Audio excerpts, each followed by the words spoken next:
We accept everybody. And for a lot of people, this is church. So we just putting our word out there with wellness. Around the time we started is around when the ACLU launched a class action lawsuit against the Sheriff's Department for abuses inside the jail.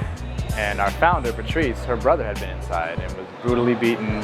While there was this really big legal strategy happening, there was nobody engaging people who had actually been inside and making sure they were at the forefront. Patrice had actually started the conversation with a theater piece, Stained, which she toured around LA County, and out of that, more and more people were like, okay, well, what can we do? And that's when she came to me and a couple other organizers and was like, do you want to take on the Sheriff's Department? And I was like, let's go. DPN allows for our imaginations to flourish, and it allows for us to be creative and experiment about what's possible.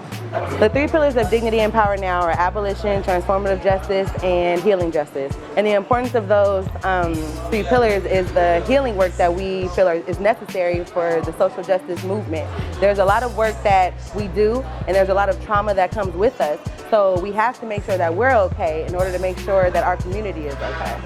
So it's about an idea that we can transform the communities that we've entered and that we've been in. And so transformative justice is extremely important for us. Incarceration and state violence produce trauma. If we believe that folks who are most impacted should be leading this work, then we have to be able to deal with the impact of trauma on the most impacted people. And so for us, wellness is a centerpiece of resistance.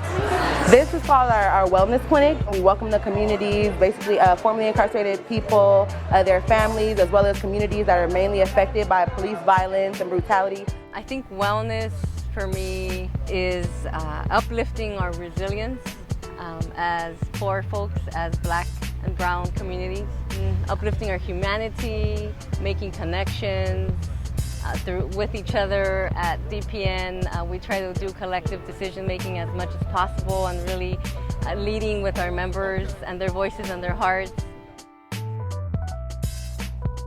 I did 6 years in Valley State Prison, so I had no idea the amount of trauma that I endured. I couldn't do this work, I couldn't move further without the healing aspect and the wellness. I feel like this is what we need in order to make this movement come alive.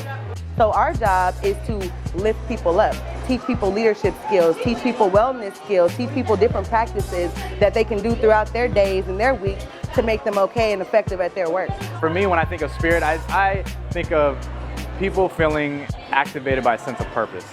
I think when you get around a room of folks who've been directly impacted, purpose just starts bubbling up.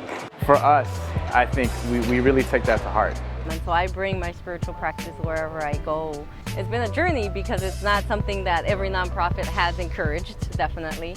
It's not something that every movement I've been a part of has kind of uplifted. As an ally to the movement for Black Lives, I'm able to bring all that. So I feel very connected to my spirituality, my spiritual practice here. Like most people was like, oh, you coming with a lot of baggage, like put you to the side or we can't help you with that.